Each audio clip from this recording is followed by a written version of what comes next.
Hello, everybody. Thank you for this opportunity. So I work at UVic, and my key role at UVic is within the Co-op and Career Services program to manage the international programs within Co-op and Career. So just as a precursor to my talk, I just wanted to comment on, there was an earlier comment around employment programs that was not talked about earlier today. I want to thank the students for having done such a wonderful job of at least talking about how the co-op program has helped them be successful in their career paths here in Canada. As you all know, co-op programs are programs that allow students to integrate academic work terms with workplace learning in areas that are relevant to the students' areas of study. So this is one of the very successful programs that all students benefit from at UVic. At UVic, we have last year, we had over 700 work terms that were completed by international students. So we still have a long ways to go. There is about 3,000 students at UVic, international students at UVic, if not more. And so we keep continuing to promote our services and welcoming the students into our programs so that we can help them make the transition into the workplace. What I'm going to talk about today is a research study that we completed. I belong to the Association for Co-op Education for British Columbia and Yukon. And as part of the research committee, we embarked on this project a couple of years ago. So I'd like to share the results of that project with you, which I think you'll find interesting. Okay, so just quickly, I will quickly go through what the context is and jump straight to the results without going too much into the methodology. So we know that there are increasing number of students coming to post-secondary institution from non-domestic pathways. And these include international students, immigrants, and refugees, and we chose to call them students from international pathways for this research. And we know that students are looking for work-integrated learning type experiences that enable them to get that Canadian work experience. And we have seen through practice and through research that students from international pathways often struggle when it comes to looking for those jobs. Our co-op practitioners also tell us that working with international students takes just that much more time, resources, and commitment to enable them to succeed. And job success rates are often lower. So I really like Yamila's comment earlier about, she had to apply for 40 jobs the first time, and then the second time it only took 6 applications to get the job. So it does get easier, right? I think that's a message to international students that it does get easier. On the other hand, then there's BC institutions that we all have a commitment to a growing number of international students, and our Canadian immigration prospects also tell us that there will be more students coming in from different pathways. And most students want to stay, many students want to stay in Canada, right? So that's the context, but we know very little in the literature about what are employer perspectives on hiring students from international pathways. So that was the research question that we honed in on. So the research question was, what are employer perceptions and practices regarding the hiring of students that come to BC post-secondary via international education pathways? And we used a methodology called Q methodology, which was very new to me. I'm not a seasoned researcher. And so there were experts on our team that were experts on Q methodology. But the uniqueness about this methodology is that it allows us to investigate perspectives related to a given subject, as opposed to collecting data such as how many employers think this and how many employers think that. It's really getting deeper down into world views and perspectives that emerge from the data. So we had to design the research question, which we had, and then we had to design a Q sample, and I'll talk about that in a minute. We had 29 employers that participated across BC in this particular study, and we analyzed the data, and I will share the results. But the Concourse, the Q sample Q methodology only works with a Q sample, and that Q sample was a set of statements that represent the array of ideas, attitudes, feelings, values, and perceptions that are known about that research topic. So what do we know about that research topic? We did some literature review and came up with 38 statements that fell into these categories. So there were statements relating to labor market, education, hiring-related statements, capabilities-related statements, and so on. So here are some sample statements that we came up with. Right, take a look. Any thoughts? As you read these, what do you think of them? Here's more. If you were an employer being asked, do I agree with the statement or do I not? If I were to ask you, do you agree with this statement? Males from some cultural backgrounds have trouble respecting women in authority in the workplace. Some would agree, some would not, right? Because based on experiences. So what's neat about these statements or this research was that, you know, we may agree or disagree. So let me explain to you how the method worked. So this Q methodology, we had 39 statements, and then we said to the employers sitting in groups like yours, we gave them a chart that was in the shape of a bell curve. And we gave them little stickies, stickies with the 38 Concourse statements we came up with. And they had to then assign those statements according to that bell curve shape. So on the very left was a -4. I strongly disagree with these statements, and I strongly agree with these statements. But on the very left, I could only put 2 statements, and on the very right, I could only put 2 statements. And the number of statements I can put goes up and higher as you go to the center.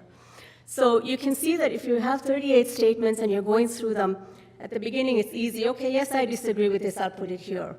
Or yes, I agree, I'll put it here. But as the chart starts to fill up, you now have to negotiate with yourself. What do I have to move from here so that it's still reflecting my beliefs and values? So do you see how this drills into not just your responses intellectually, but also drills down into your beliefs and values? So what the Q methodology does is it allows us to dig to that level of depth with respect to how we're going to respond. So we had 29 employers complete this research with us. And we came up with 4 different worldviews. So again, these are not this employer said this, but it is about that group as a whole came up with 4 different perspectives, right? There was a group that strongly believed qualifications are key and diversity is a real asset. Now, I shouldn't say there was a group. It was the 4 perspectives that came out of that. So let's go into each one in detail. So qualifications are key. Diversity is even better. So this perspective essentially says, I hire the best qualified person, and if they come from an international pathway, even better. Because they bring new knowledge, cultural perspectives, and languages to our workplace. Right? So they're most supportive of the value that students from international pathways bring to their workplaces. And they believe that qualifications, no matter where they're earned, are the most important hiring factor. And they don't give preferential treatment to being Canadian. And all things being equal, they may hire SFIP over Canadians due to the diverse linguistic, cultural attributes they bring to the workplace. So all things being equal, that includes language capability. I should mention that here. The second factor was, I hire the candidates that fits into our workplace culture and who I know how to help succeed. Students from international pathways are difficult to manage and support on many levels. So we chose to call this SFIP a difficult and not a good fit, because there was very strong sentiments about how the cultural transition was so difficult. They're seeing SFIPs very differently from Factor 1, yeah? They're viewed as being challenging to manage and support, and in the end, really just not a good fit. And they focus on cultural transition, they're resistant to understanding and accepting feedback. It holds strongest views that this is especially true for males from certain cultures dealing with females in authority in their workplaces. So some very strong sentiments that came out, right? And they also believe that SFIPs take jobs away from Canadians. And then the third piece, the third factor, we call it hire those most likely to succeed, eh? And you'll see what I mean. This viewpoint essentially says, I hire students that are best prepared for workplace success. They speak and write well in English, excuse me, and have a Canadian education and Canadian work experience. You see the irony of the A there, right? We could describe them as the most patriotic viewpoint that favors hiring Canadians. Its focuses on hiring students that is most likely to succeed, qualifications and fit being the key. And in that context, Canadians are preferred candidates, right? Because when you talk about best fit, best language, there's that inherent bias towards Canadians. And then there's this dichotomy, fluency in more than one language being an asset, but does not see fluency being brought to the workplace by SFIP. So yes, I want the best language skills, but they know very well that all SFIPs will not have that. In that case, they may already be disqualified on those grounds.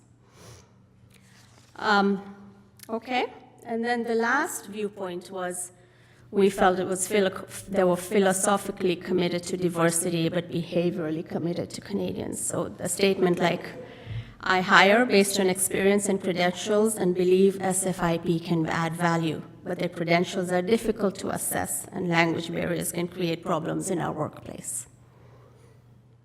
Right? So they don't pay attention to the student's nationality because in many ways they believe some of the best have come to Canada to study. So they are the cream of the crop. But there's an equally high commitment to preferring Canadian work experience. And for students who want to stay in Canada for the long term and to hiring Canadians in order to give them an advantage, right? English language is a key factor in hiring, as you see up there. So what does this tell us? It tells us that there are multiple strong employer views expressed on this topic.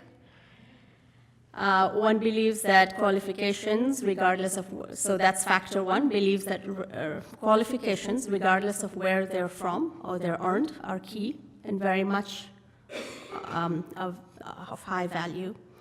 The second viewpoint is quite opposite to the first, where SFIP are seen as problematic and poor fits into the workplace. The third perspective is one that should hire for success.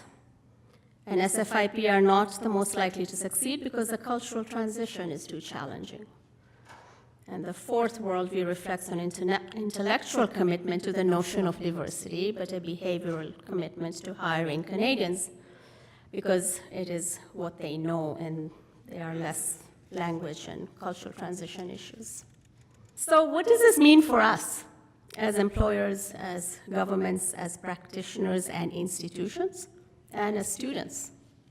I think from employers, I always think when I read statements like that as going through this project, it really sunk hard to me that we try very hard to help our students understand Canadian context and be able to adapt better.